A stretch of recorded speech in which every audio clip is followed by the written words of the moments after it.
الحمد لله الذي أكرمنا بنور الإيمان وشرفنا باتباع خير الأنام محمد صلى الله عليه وسلم والصلاة والسلام على من بعث الله رحمة للعالمين۔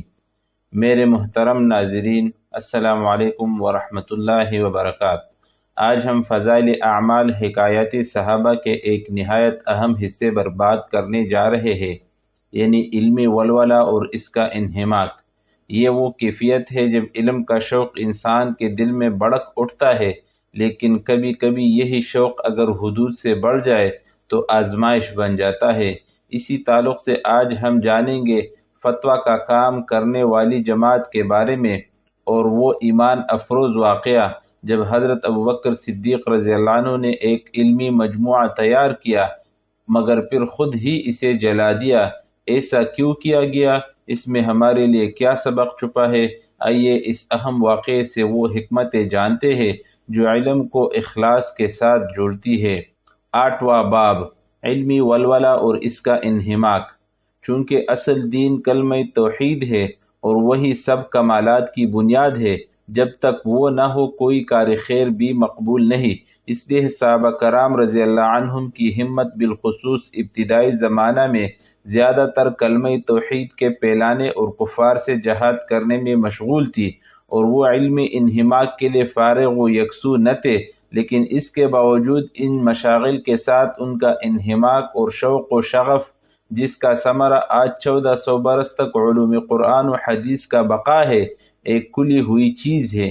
ابتدائی اسلام کے بعد جب کچھ فراغت ان حضرات کو میسر ہو سکی اور جماعت میں بھی کچھ اضافہ ہوا تو آیت کلام اللہ وما كان المؤمنون لينفروا كافة فلولا نفر من كل فرقة منهم طائفة ليتفقهوا في الدين ولينذروا قومهم إذا رجعوا إليهم لعلهم يحذرون۔ سورہ توبہ آیت 122 نازل ہوئی، جس کا ترجمہ یہ ہے، مسلمانوں کو یہ نہ چاہیے کہ سب کے سب نکل کھڑے ہو، سو ایسا کیوں نہ کیا جاوے کہ ان کے ہر بڑی جماعت میں سے ایک چھوٹی جماعت جایا کرے، تاکہ باقی ماندہ لوگ دین کی سمجھ بوجھ حاصل کرتے رہے، اور تاکہ وہ قوم کو جب وہ ان کے پاس واپس آوے ڈراوے، تاکہ وہ احتیاط رکھیں۔ حضرت عبداللہ بن عباس رضی اللہ عنہما فرماتے ہیں، انفروا خفافا و ثقالا، سورہ توبہ 41، اور الا تنفروا يعذبكم عذابا علیما، سورہ توبہ 39 سے جو عموم معلوم ہوتا ہے، اس کو ما كان المؤمنون لينفروا كافة، سورہ توبہ 122 نے منسوخ کر دیا۔ صحابہ کرام رضوان اللہ علیہم اجمعین کو حق تعالی شانہ نے جامعیت عطا فرمائی تھی، اور اس وقت کے لیے یہ چیز نہایت ہی ضروری تھی کہ وہی ایک مختصر سی جماعت دین کے سارے کام سنبھالنے والی تھی۔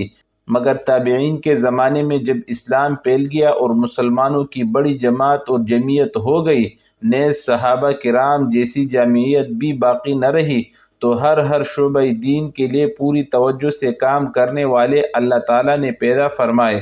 محدثین کی مستقل جماعت بننی شروع ہو گئی، جن کا کام احادیث کا ضبط اور ان کا پھیلانا تھا۔ فقہا کی علیحدہ جماعت ہوئی، صوفیاء، قراء، مجاہدین، غرض دین کے ہر شعبے کو مستقل سنبھالنے والے پیدا ہوئے۔ اس وقت کے لیے یہی چیز مناسب اور ضروری تھی۔ اگر یہ صورت نہ ہوتی تو ہر شعبہ میں کمال اور ترقی دشوار تھی، اس لیے کہ ہر شخص تمام چیزوں میں انتہائی کمال پیدا کر لے، یہ بہت دشوار ہے۔ یہ صفت حق تعالی شانہ نے انبیاء علیہم الصلاۃ والسلام، بالخصوص سید الانبیاء علیہ افضل الصلاۃ والسلام ہی کو عطا فرمائی تھی۔ اس لیے اس باب میں صحابہ کرام رضی اللہ عنہم کے علاوہ اور دیگر حضرات کے واقعات بھی ذکر کیے جائیں گے۔ فتویٰ کا کام کرنے والی جماعت کی فہرست۔ اگرچہ صحابہ کرام رضی اللہ عنہم جہاد اور اعلاء کلمت اللہ کی مشغولی کے باوجود سب ہی علمی مشغلہ میں ہر وقت منہمک تھے، اور ہر شخص ہر وقت جو کچھ حاصل کر لیتا تھا اس کو پھیلانا، پہنچانا، یہی اس کا مشغلہ تھا۔ لیکن ایک جماعت فتویٰ کے ساتھ مخصوص تھی، جو حضور اقدس صلی اللہ علیہ وسلم کے زمانہ میں بھی فتویٰ کا کام کرتی تھی۔ وہ حضرات حسب ذیل ہے: حضرت ابوبکر، حضرت عمر، حضرت عثمان، حضرت علی، حضرت عبد الرحمن بن عوف، ابی بن کعب، حضرت عبداللہ بن مسعود، معاذ بن جبل، عمار بن یاسر، حذیفہ، سلمان فارسی، زید بن ثابت، ابو موسیٰ، ابو درداء رضوان اللہ علیہم اجمعین۔ فائدہ: یہ ان حضرات کے کمال علم کی بات ہے کہ حضور صلی اللہ علیہ وسلم کی موجودگی میں یہ لوگ اہل فتویٰ شمار کیے جاتے تھے۔ حضرت ابوبکر صدیق رضی اللہ عنہ کا مجموعہ کو جلا دینا۔ حضرت عائشہ صدیقہ رضی اللہ عنہا فرماتی ہے کہ میرے باپ حضرت ابوبکر صدیق رضی اللہ عنہ نے 500 احادیث کا ایک ذخیرہ جمع کیا تھا۔ ایک رات میں نے دیکھا کہ وہ نہایت بے چین ہے، کروٹیں بدل رہے ہیں۔ مجھے یہ حالت دیکھ کر بے چینی ہوئی۔ دریافت کیا کہ کوئی تکلیف ہے یا کوئی فکر کی بات سننے میں آئی ہے۔ غرض تمام رات اسی بے چینی میں گزری اور صبح کو فرمایا کہ وہ احادیث جو میں نے تیرے پاس رکھوا رکھی ہے اٹھا لا۔ میں لے کر آئی، آپ نے ان کو جلا دیا۔ میں نے پوچھا کہ کیوں جلا دیا؟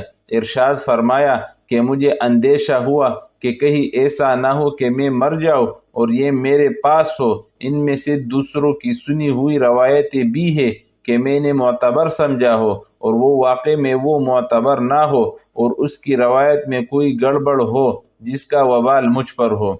فائدہ: حضرت ابوبکر صدیق رضی اللہ عنہ کا یہ تو علمی کمال اور شغف تھا کہ انہوں نے 500 احادیث کا ایک رسالہ جمع کیا اور اس کے بعد اس کو جلا دینا یہ کمالی احتیاط تھا۔ اکابر صحابہ رضی اللہ عنہم کا حدیث کے بارے میں احتیاط کا یہی حال تھا۔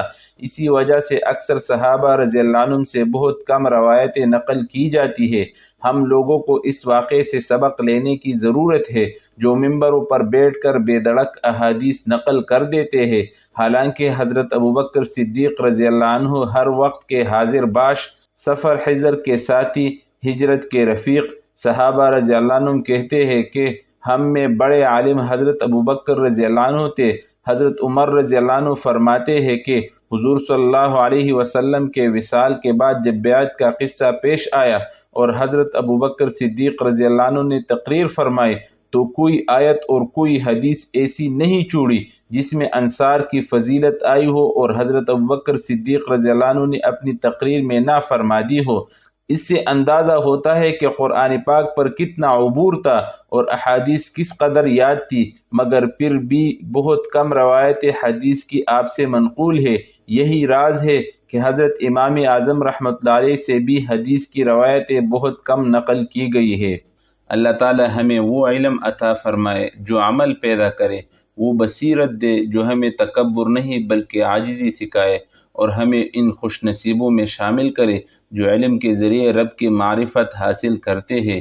اب میرا آپ سے ایک سوال ہے کہ آج کے دور میں ہم علم کو عمل سے زیادہ اہم سمجھنے لگے ہیں؟ اپنی رائے ضرور کمنٹ میں لکھیے گا تاکہ یہ بحث علم کے ساتھ ساتھ سوچ کی روشنی بھی پھیلائے۔ اگر ویڈیو پسند آئی ہو تو لائک، کمنٹ، شیئر ضرور کیجیے اور ترجمان الکتاب کو سبسکرائب کرنا نہ بھولئے تاکہ ایسے مزید ایمان افروز باتیں آپ تک پہنچتی رہے۔ جزاکم اللہ خیرہ، والسلام علیکم ورحمۃ اللہ وبرکاتہ۔